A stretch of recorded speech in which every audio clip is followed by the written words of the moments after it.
The original Diablo and why it was so good. So I just finished playing Diablo 1, Diablo 2, and the Diablo 2 expansion. Now, I had never played Diablo 1, the original Diablo. I had seen a little bit of it because I watched a bit of Ackman's video talking about it, but I had actually never seen a playthrough of it, never played the game myself, so it was sort of a raw experience going in. Now, I had played Diablo 2 up to Diablo and got to Diablo 1 time before. Oh, shit. Oh, shit, no! Wait, he's playing a trap sin and that was complicated? Oh. Well, I guess he literally had no idea what's happening. But I had never even played the expansion or seen a playthrough of that either. So I was blind to both Diablo 1 as well as Diablo 2's expansion. I wanted to talk about my experience while it's fresh in my mind because it was thoroughly enjoyable. And I also want to encourage you, if you haven't played either of these, I know Diablo 2 is considered like one of the GOATs, one of the most popular games. Most people have played it at this point. Yeah, Diablo 2 is still good. All these years, and Diablo 2 is still enjoyable, especially the PvP part. But I feel like some people might not have played the original Diablo. If you haven't, the original Diablo might be my favorite of all four of them. Hello, my friend. Really? Really? I played the original one as a kid. And I'm gonna say, as a kid, it kind of annoyed me that you can't run, and sometimes you get hit and you rubber band a little bit, and you can't move, and then you get surrounded and die. Yeah, that kind of annoyed me as a kid. Stay a while and listen. I know most people have Diablo 2 as the favorite, which is a very complete game. I can understand why it's a masterpiece. It's probably objectively the best designed one out of all four of them in terms of completeness. We'll talk about that too. But Diablo... Honestly, might as well play Resurrected at this point. I wonder if they're actually adding what the new stuff in Resurrected is. They changed a bunch of things. There's grand skill charms that remove immunities from creatures, which is kind of insane. Dude, I'm really feeling currently that I kind of just want to go and make an Auradin. I never really finished an Auradin. I wasn't going to use Nauradin for PvP because that's lame. The same as a Heaven Fister. You people, you know who you are. Dude, kind of lame. Kind of lame. But anyway, I really want to finish that. And I still have, I think, around 1k forum gold on D2 GSP. So I can make anything I want. It's not going to be exactly Gozu, but, you know, it's still fine. Diablo 1 for me, there was something like so wholesome and simple. I'm going to use the term simple about it, but everything about it was super fun. It's a complete package of an RPG for the late 90s. I believe this game came out in 97, and I remember growing up in the 90s with these types of games. I'm born in 91. I watched my dad play like Super Nintendo games, etc. It was nostalgic for me without ever having actually played the game. It reminded me of everything I liked about 90s games. It took me 8 hours to walk through the game and beat it. Bro, when you're a kid and you finally find the Butcher and you're like, oh wait, I can't kill him. Man. And at the end of it, it was done. The credits roll. And it was just like, that was a good, solid 8 hours. Man, what a 10 out of 10 banger, dude. That's actually a good one. I didn't expect it to last me 5 months of gameplay. I knew what it was going into it. I knew I was going to play it, consume it, enjoy it, and be done with it. And that's something that is almost missing in some games these days, where sometimes you think the games are going to last you like multiple years, or you expect them to constantly add more content. Yeah, what were the last games that just delivered a decent single-player experience? Well, not even decent, a good single-player experience. Elden Ring, obviously. Earth 3, obviously. Hogwarts Legacy. And most people liked it. The absolute vast majority liked it. People played it. It was fun, and, you know, then they just quit because that's the experience. And what else? GTA 5, I guess? Even that's... Dude, that's like 10 years old at this point or something. It's crazy. Well, no, actually, it's like 6 or 8 years old. But still crazy. And after that, I can't even remember. Going into the game knowing I'm just going to consume the game for what it was, play through it one time, enjoy it. It was very simple and enjoyable. Pick a warrior, pick a rogue, pick a sorceress. There's not a million different skill trees and all that. So you have a very singular... There's no skill and that purpose tree, is just to enjoy the game for what it is. Kill Diablo, talk to the people along the way. This is the Anvil of Fury. Good work, my friend. You try to milk every bit of enjoyment out of it you can. You know the game is only like 10 hours long, so you interact with every part of the world. And I think that's kind of the key nature of it. It feels like a world. It doesn't feel like this game that I have to play for a year, that I have to, focus on min-maxing on my bit. It's just a simple thing. You're a warrior, strength goes up, you try to get the best drop that you can during it, but there, you get the Griswold's Edge. Oh my God, I got the Griswold's Edge. Like, there's not really this whole min-maxing perspective. Dude, when you get that sword and it's already a downgrade, it's kind of funny. Of having to craft and do all these things. Sometimes simplicity in and of itself is an enjoyable part of gaming. I'm just going to mention a few things I actually quite liked about it. Number one, simple graphics. Very simple design. The town's simple, the character design's simple, but it's objectively reasonable. The town feels alive and good, and also these succubs, baby. You don't have these big, like, giant pauldrons like World of Warcraft. The character looks like somebody who's plucked right out of the Crusades. There's a bunch of little things they do that make you feel like the characters are actually real people. I mean, first of all, the voice acting is phenomenal. I don't know about the voice acting being phenomenal. I think it's just good. Even if it's bad, I don't honestly care. But there are a lot of texts. There's a lot of conversations, and all of these things just make the place feel alive to a degree. It feels like a real place, and that's what's missing in a lot of games nowadays, especially MMORPGs. When you go to a place, you spend 5 minutes there, you're off, and you just left a giant city or something like that, but there's nothing to do in the city and you have no memories of it. It's just a big city, there's nothing in it, and it feels empty and hollow. Doesn't feel like that in Diablo. It feels a little bit worse in Diablo 2, I have to say, though. Even though we do a lot of things and there's a lot of conversations to be had, I wouldn't say that in Diablo 2 the cities feel as good as, Tristram in the Diablo 1. It's just a little bit less. You still understand what's happening, but the city doesn't feel like your home.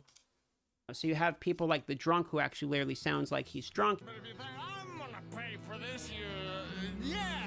Your character does this thing where when you walk into town, you take off your helmet and you carry it around with you. And the little simpleness of things like that in the game make you really kind of get sucked into the game. I don't know what it is about it, but between the pixelation, the music, the voice acting, the character design, the fact that the stats are super simple, there's not a million different skill trees, it makes you just focus on what the game's about, which is go level 1, go level 2, go level 3, get all the way down to level 16, kill Diablo. You have one very simple goal. Get to the bottom of the dungeon, which is level 16, and kill Diablo. And so you just focus on that goal. That's all there really is. You're not worrying about all this side stuff. You're not doing things to make your character stronger to feel like chores. It's just go that moment when you break yourself with a save, though. Through the dungeons. If you find something cool, wear it, keep going, blast through, and you're done. It's almost like an arcade game level of simplicity, but for the 90s, it's pretty mind-blowing for what they did in 97. Cinematics are something that Diablo does extremely well. I was surprised by cinematics in Diablo 2, for instance. Like, they are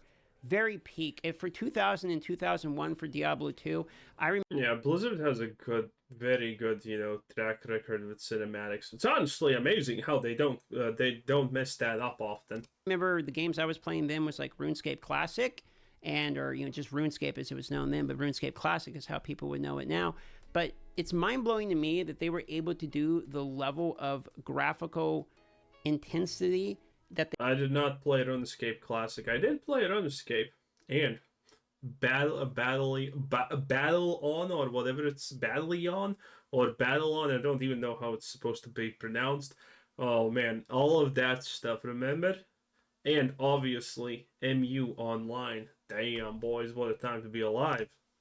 They have in the cinematics for those day and age. You can really see why Blizzard built up such a fan base with the original Diablo 1 and Diablo 2. It's because for that time period, these games were really pushing the envelope. In Diablo 2, you actually have a skill tree, which is like completely new from Diablo 1, so they brought it to a whole nother level that's, Bro, I saw him, yeah, he was maxing Holy Fire. I also did that as a kid. Not gonna lie, I also did that. Holy Fire seemed like the way to go. And after you figure out, wait a minute, Holy Fire is not exactly the way to go, actually. Is now expected in all ARPGs, but back then that would have been a huge Look jump, at and that, we're the talking cat. just a few years later. Adding the level of cinematics into Diablo 2 from increasing from Diablo the 1 is actually mind-blowing. Imagine going from 97, where Diablo itself in the original game is actually like a big deal, but then you go to Diablo 2 and they take it to a whole nother level. Is actually crazy.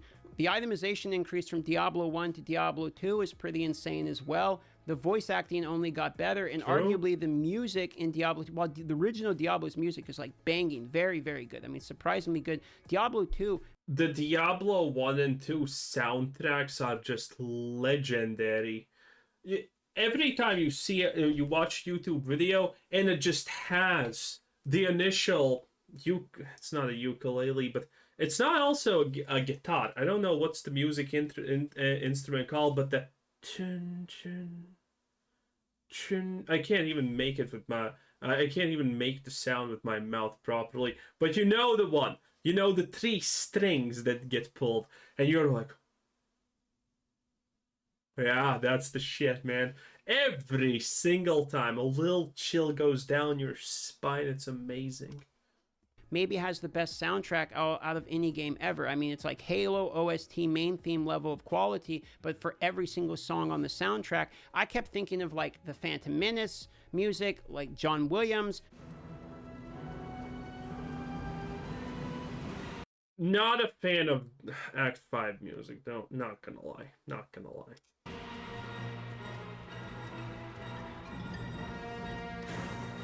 It's pretty epic, yeah, but, you know. It might be the best soundtrack I've ever heard in the video game, right next to like Super Metroid, the Halo main theme. I think Command & Conquer's up there, but I don't think Command & Conquer competes with Diablo.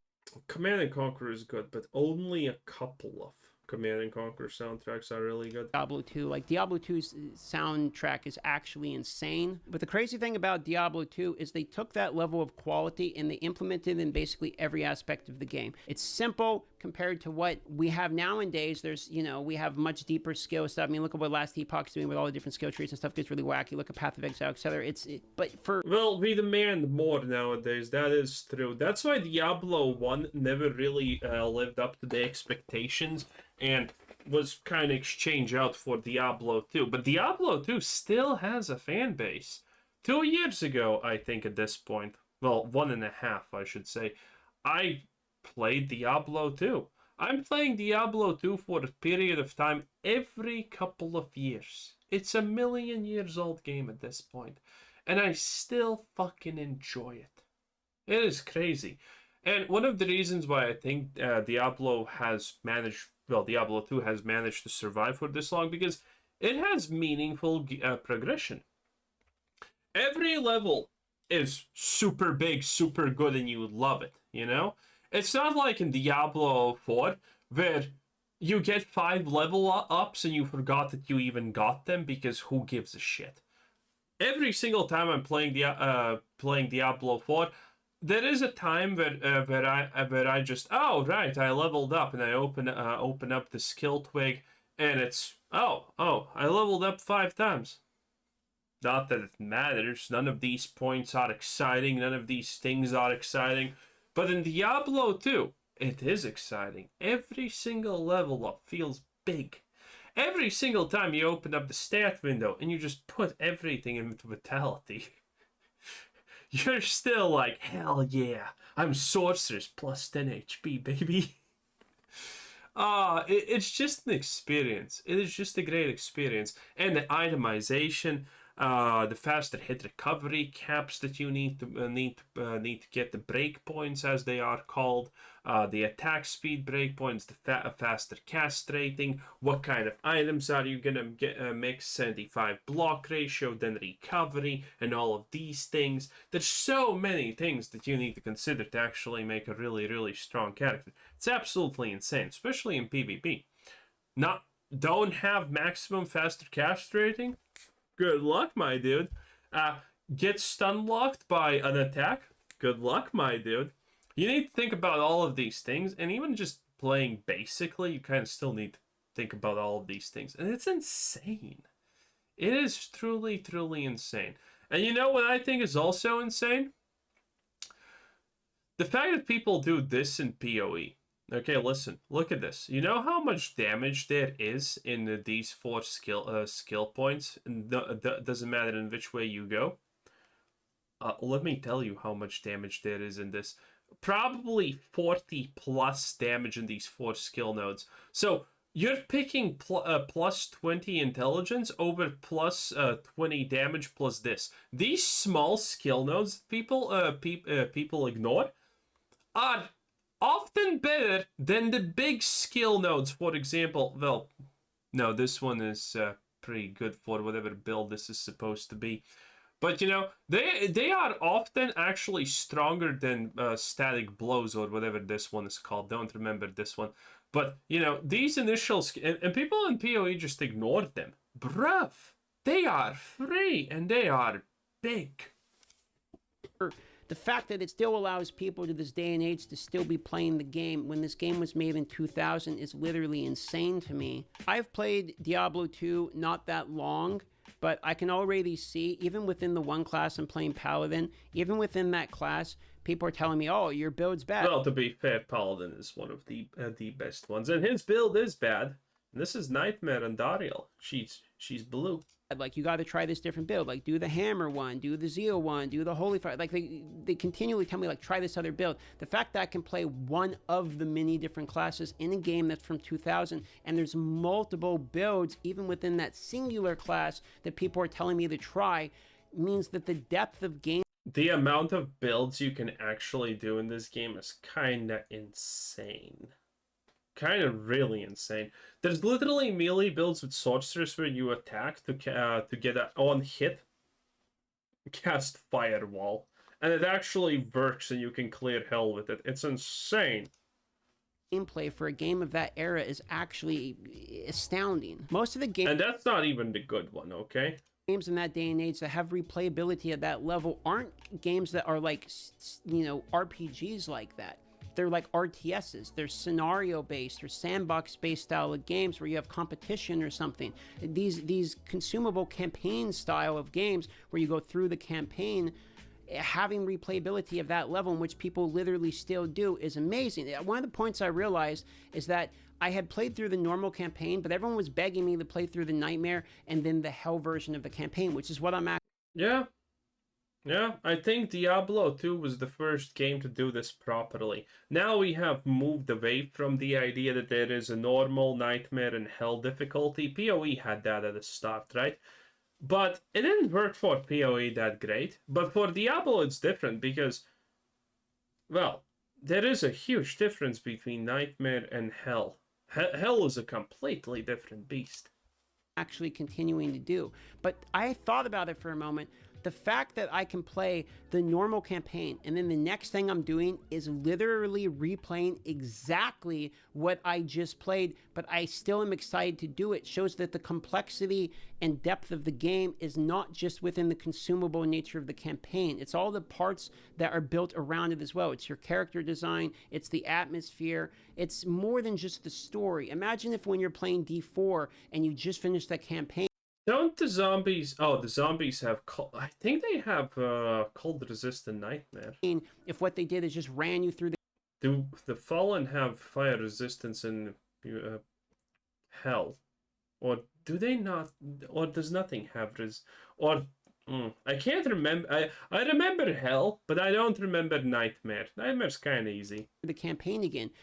That would be insane to play the campaign 3 times in a row and still enjoy it. So the fact that you can do that in Diablo 2 and people are like excited about it is it's a crazy world that they were able to build within a campaign. It would be really hard for me to find any other game that has a linear sequence of events like Diablo 2 does and at the same time be able to find that many hours of replayability. It's the... Yeah, it didn't work for PoE. That's why they created acts up to... How many acts does PoE have? I can't even remember. But that's why they did it, because it didn't work for them. It works for Diablo, though. Exact counter thesis to the criticism that people have of certain games, which is it's a mile wide of a game, but an inch deep. It's a criticism you can hear on many games that have massive worlds that are empty. Space games come to mind. Diablo 2 is the exact counter thesis to this. It is only kind of an inch wide. It's just a campaign, but it's a mile deep. The depth within that inch is actually crazy. And that's because it is a handcrafted world. Yes, it has procedurally generated, or whatever you want to say, randomly generated worlds, but the love that goes into each one of these textures and the design of it make all of them very memorable. The well thought out design of itemization, the well designed music, the actually mind blowing cutscenes, even the depth and quality of the remaster is pretty good. I didn't get to play these games growing up. We were in a religious household. It's Diablo in the name. I didn't have access to these games, but looking back, I can see why Diablo 2 was considered like peak gaming. One of the things I noticed about Diablo 2 is as I'm playing the game, the peak enjoyability continues to ramp. Like there's no plateau of it. It just gets better and better and better and better and better. So you never really feel like quitting the game because as you're continuing to play the game, each hour is better than the previous. I'm gonna be honest, I think we're going to continue and play through Hell and maybe play through Nightmare difficulty as well. Because the game's kind of fun. I don't think I'm done with D2 yet. The items that you're he messed up the difficulty orders. getting are getting cooler. The monsters are getting harder. You're starting to remember, oh yeah, this other boss is up ahead. So your knowledge is starting to gain and it's making you feel stronger at the game because your knowledge is ramping too. So finally found fire resistance. Fire resistance is the most common resistance. The second most common resistance is cold.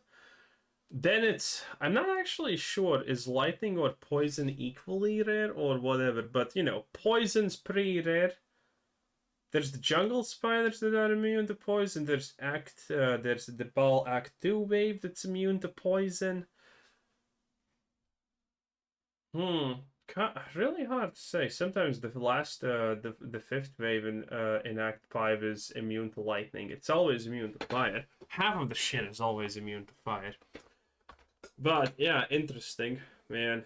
What an absolute pleasure it is to play Diablo and not know that everything's resistant to fire almost in that hell. The depth of it is surprising for the simplicity of the world.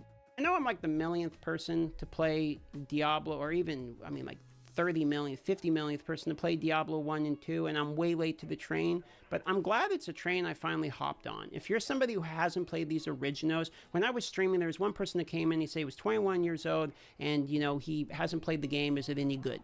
Basically. And the amount of people that instantly responded like, dude, I wish I was in your circumstance to play the game again, not having that memory was massive. The amount of times that people have said, I wish I could. Yeah, the cinematics when you finally finished an act were fucking crazy to see for the first time. Wipe my memory and replay the game without never having played it.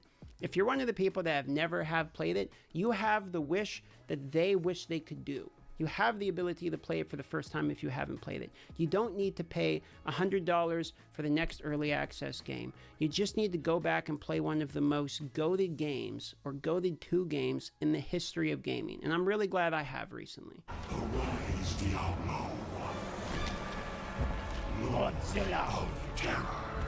Dude, this guy's fucking yoked. I didn't realize Diablo got like a 12-pack going on. That's about it. That's just my thoughts on it. Hope you enjoyed the video. And if you want to...